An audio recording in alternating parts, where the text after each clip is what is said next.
قال يوم القيامة. زاد في رواية يغبطهم الأولون والآخرون. عبد أدى حق الله وحق مواليه، ورجل أما قوما وهم به راضون، ورجل ينادي بالصلوات الخمس في كل يوم وليلة. Atau kama qala sadaqa Rasulullah SAW. Tiga golongan. Salah satu pada tiga golongan. Tiga jenis orang. Tiga jenis manusia.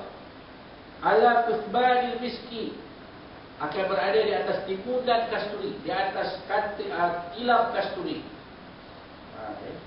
Wa arahu qala yaumal qiyamah, iaitu pada hari kiamat. Pada hari kiamat, tiga golongan manusia ini akan berada di atas tilam kasturi. Tak ada macam yang lain. Pelak rambutnya dengan haum birunya, dengan apa hiruk pikuknya, tak ada. Zada fi riwayah, ada satu riwayat mengatakan akan mencemburui mereka ini orang-orang yang terdahulu dan orang-orang yang terkemudian. Orang yang dulu pun cemburu, kemudian cemburu tengok. Maknanya manusia yang lain itu jealous. Tengok depa ni. Ya. Depa ni. Kalau kita dapat jadi depa bagus. Tapi tak dapat pun. Ya. Siapa dia golongannya? Tiga golongan ni, tiga jenis manusia ni. Yang pertama, semua orang dapat. Apa dia? Abdun adda haqqallah wa haqqa mawalihi. Seorang hamba yang menunaikan hak Allah dan hak hamba-hamba dia. Yang ni kita boleh dapat. Sebab tak spesifik, tidak ditentukan. Disebut abdun. Abdun, siapa-siapa boleh. Lelaki baik, perempuan baik, semua ada peluang yang sama rata. Asal ada haqqallahi wa haqqa mawali. Asal saja menunaikan hak Allah. Apa dia hak Allah? Hak Allah atas kita. Apa hak Allah atas kita? Ya? Hak Allah sebagai apa? Sebagai ma'bud. Ma'bud yang disembah. Itu hak Allah. Kita ni abid yang menyembah. Apa hak Allah atas kita? Iaitu hak dia disembah sebagai Tuhan. Itu hak dia. Allah Ta'ala berhak atas kita menyembah dia. Itu hak Allah. Betul? Jadi kita jangan sembah orang lain, jangan sembah Tuhan lain, sembah hanya kepada Allah. Berharap hanya kepada Allah. Bermohon hanya kepada Allah. Jangan pergi mohon ke rumah. Untuk rumah. Suami saya sejak dulu ni berkata, bisa bertahun-tahun pakai buah.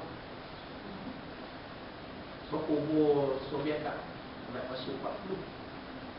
Oh, patutlah. Dia kembali punah. Dia macam mana nak buat itu? Untuk umur. Buat ni. InsyaAllah dia akan ikut cakap orang. Ikut cakap. Akak buat. Tak apalah. Bulu ke, kain ke, apa ke, darah ke, dasi kekang ke, dasi punggung ke. Jadi suami tak gatal. Jadi suami tunduk pada kita. Dah salah. Kita minta selain daripada Allah. Sepatutnya kita minta kepada Allah, berdoa kepada Allah, sembahyang hajat ada, sembahyang istikharah ada, sembahyang tasbih ada, minta kepada Allah. Ada satu pakcik-pakcik lah, masa saya dekat Negeri Sembilan tu. Dia orang tanya dengan saya, Ustaz, anak saya ni dah janda, tak nak perempuan dia. Jadi sekarang ni suami ni tu kacau, nak balik dekat anak saya ni. Sedangkan kami tak nak dah, kami tahu dah bintang tu tak boleh makan. Macam mana nak buat, Ustaz?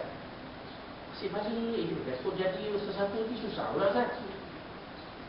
Jadi kalau boleh nak lemdak supaya jauh lah bekas suami ni daripada dia, sampai tak nak balik pula lah.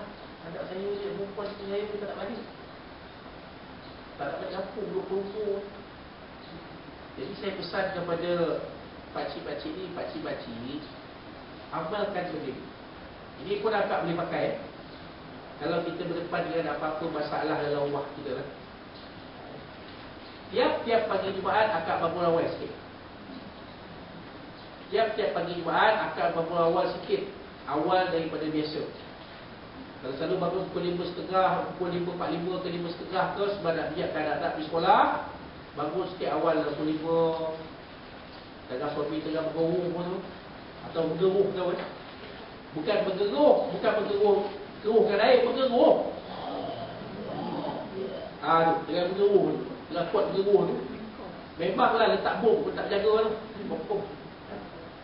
Ya, jangan pula bila letak pula tangan kat hidung pula. Jangan. Dia jaga kau dia. Kata pula kawan tu pula jetih. Tak boleh terbersih sikit. Kacau. Bergeruh tu biar. Ada pun siapa orang terlentang je. Kita bangun awal sikit. Lepas tu buat sembahyang tahajud 2 atau 4 rakaat. Lepas tu pulanglah. Kalau sempat buat tasbih, buat tasbih. Tak sempat buat sembahyang hajat. Buat sembahyang hajat 2 rakaat ni. Rakaat pertama, kedua bacalah seperti apa pun. Tapi di akhirnya nanti minta, ya Allah, aku sekarang bertajat kepada Allah. Minta aku saja. Dia baca buat lah. Ya Allah, tolonglah Allah. Dia pula suami dia, halah, rumah aku ni ada spoil. Minta dalam hati, ya Allah, suami aku ni sejak dia menjak, dia dah pandai nak pakai elok pula dah. Pakai reshit, tak pernah pakai dah 20 tahun tinggal reshit, pakai reshit. 20 tahun tinggal brood, pakai brood.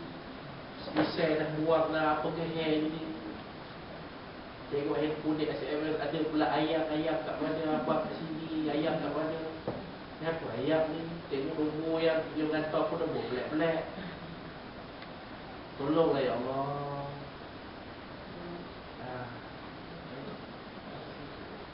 Amalkan benda ni tiap-tiap pagi Jumaat sampai suami kita kembali normal. Kembali. Kalau dia buang pisai, simpan pisai balik, campur-campur sikit, ada jambang sikit, sampai dia, kalau kita ajak pergi masjid, dia tak ikut. Buat tiap-tiap pagi Jumaat. Saya bagi pada pakcik-pakcik ni. Akhirnya dia kata, ya Allah, anak perempuan dia ajar dia ni balik rumah, balik, berhenti kerja, balik ke kampung, tak nak balik dah. Alhamdulillah. Bila jumpa balik, terima kasihlah Ustaz, tolong kami, bagi tahu, ajar kami. Allah Ta'ala adalah yang balas biasa Ustaz kepada kami. Tak ada apalah. Ini benda sikit je.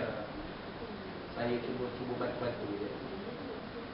Yang membuatkan, yang bagi semua ni hanya Allah Subhanahu wa Ta'ala. Itu usaha je tak?